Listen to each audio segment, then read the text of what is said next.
الحمد للہ رب العالمین والعاقبۃ للمتقین والصلاۃ والسلام علی سید الانبیاء والمرسلین اما بعد قل من کان عدوا لجبریل فإنہ نزلہ علی قلبک بإذن اللہ مصدقا لما بین یدیہ وہدی وبشریٰ للمؤمنین۔ صدق اللہ مولانا العظیم۔ نبی کریم صلی اللہ تعالیٰ علیہ وسلم کی ذات اقدس اطہر، آپ کی ذات اقدس کا سب سے اعلیٰ جو حصہ ہے وہ آپ کا قلب مبارک ہے، اور اسی قلب پر اللہ تعالیٰ نے قرآن کریم کو نازل کیا ہے۔ اب یہ جو ایکٹ ہوا سویڈن کے اندر کہ انہوں نے عین حالت نماز میں، یعنی عید کی نماز کے فوراً بعد سرکاری سطح پر گورنمنٹ کی اجازت سے عدالت نے باقاعدہ آرڈر پاس کیا کہ پولیس اس کو قرآن پاک جلانے سے نہ روکے بلکہ اس کی حفاظت کرے۔ اس بات کو لے کر ذہن میں یہ بات آتی ہے کہ انہیں قرآن شریف سے تکلیف کیا ہے، قرآن پاک کو جلانے کا باعث اور سبب کیا ہوا، انہیں قرآن شریف کی کیا تکلیف؟ تو یقینی طور پر اس کا جواب یہ ہے کہ انہیں قرآن کی تکلیف نہیں ہے، انہیں قرآن کو ماننے والوں کی بڑھتی ہوئی تعداد کی تکلیف۔ اور وہ بندہ بھی جلانے والا ایرانی نیاد ہے، ایران سے سویڈن گیا اور پولیس نے یہ ایکٹ کرنے سے پہلے اس کو روکا، پھر وہ عدالت گیا، عدالت نے پھر اس کو اجازت دی، پھر عدالت نے آرڈر پاس کیا کہ اس کو جلانے بھی دیا جائے اور پولیس اس کی حفاظت بھی کرے۔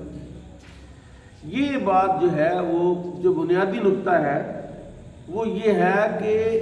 ان کو اس بات کی ضرورت کیوں پڑی، تکلیف کیا ہے قرآن کریم سے۔ قرآن کریم جو کلام الہی ہے، اس طرح تورات ہے، انجیل ہے، زبور ہے، اور اگر وہ کوئی عیسائی ہے یا وہ یہودی ہے یا کس مذہب کا ماننے والا ہے وہ جس نے یہ فعل کیا، تو مجھے یہ آیت یاد آئی۔ قرآن کہتا ہے کل من کان عدوا لجبریل، کہ یہودیوں نے پوچھا حضرت فاروق اعظم سے، کیا بتائیے وحی کون لے کر آتا ہے، حضرت محمد صلی اللہ علیہ وسلم پر قرآن کون لے کر آتا ہے؟ تو کہا جبریل امین لے کر آتے ہیں۔ انہوں نے کہا اچھا، جبریل تو ہمارے دشمن ہے، جبریل تو ہمارا مخالف ہے۔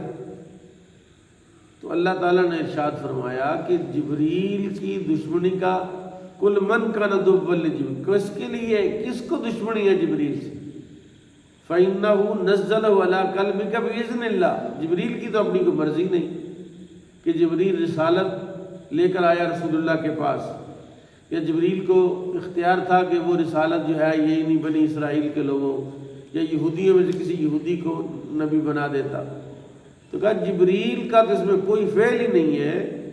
جبریل تو قرآن اللہ کے حکم سے آپ کے دل پر نازل فرماتا ہے، اور پھر جو نازل ہونے والا قرآن ہے، جو میں نے بات کی ہے کہ وہ یہودی ہے یا عیسائی ہے یا کسی بھی مذہب کا ماننے والا ہے، قرآن کہتا ہے قرآن کی شان یہ ہے، قرآن کا وصف یہ ہے کہ مصدقا لما بین یدیہ، قرآن اپنے سے پہلی کتابوں کی تصدیق کرتا ہے، تورات کی تصدیق کرتا ہے، انجیل کی تصدیق کرتا ہے، زبور کی تصدیق کرتا ہے، وہدی وبشریٰ للمؤمنین، یہ ہدایت ہے اور بشارت ہے ایمان والوں کے لیے۔ اور من کان عدوا للہ، جو اللہ کا دشمن ہے، وملائکتہ، اور اس کے فرشتوں کا دشمن ہے، ورسلہ، اور اس کی رسولوں کا دشمن ہے، وجبریل، اور جو جبریل کا دشمن ہے، ومیکائیل، اور جو میکائیل کا دشمن ہے، وسن لے فإن اللہ عدو للکافرین، اللہ کافروں کا دشمن ہے۔ یعنی اتنی بڑی دھمکی اللہ نے دے دی پھر ان کو کہ تم میرے جبریل کے دشمن ہو تو پھر میں تمہارا دشمن ہوں، تم میرے میکائیل کے دشمن ہو تو میں تمہارا دشمن ہوں،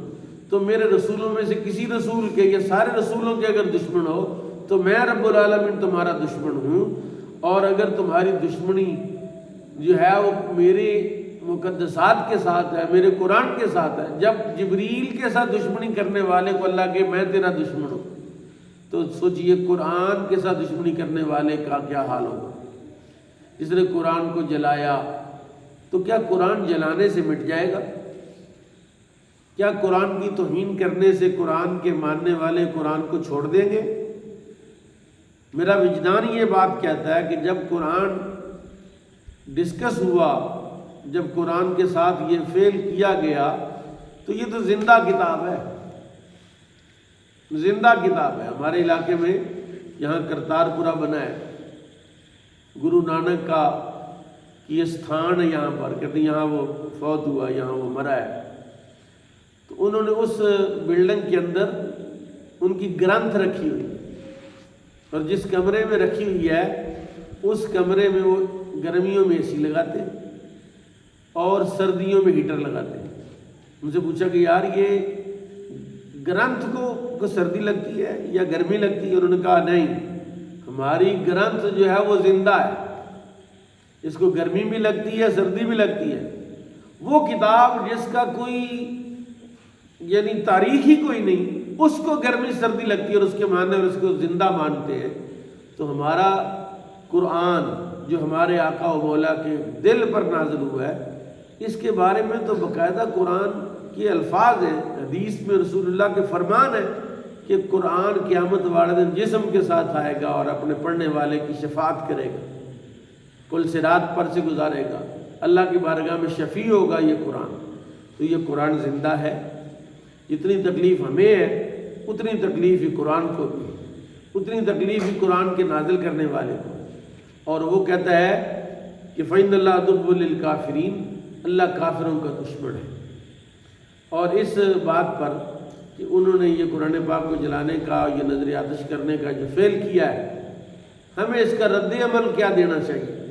بحیثیت ایک مسلمان قوم کے، مسلمان ملت کے، بحیثیت ایک قرآن کو ماننے والے کے، ہمیں اس کا رد عمل یہ دینا چاہیے کہ ہمیں قرآن کا مطالعہ بڑھا دینا چاہیے، قرآن کی تلاوت بڑھا دینی چاہیے، قرآن کو سمجھنے، اس پر عمل کرنے کو زیادہ کر دینا چاہیے، اور ہر گھر سے اور ہر علاقے سے قرآن کی تلاوت اور قرآن کا آوازہ بلند ہونا چاہیے، تاکہ قرآن کو بھی تو پتہ چلے کہ میرے خلاف میرے مخالف بھی ہیں اور میرے حمایتی بھی ہیں۔ اللہ تعالی ہمیں قرآن کی حفاظت کی توفیق عطا فرمائے۔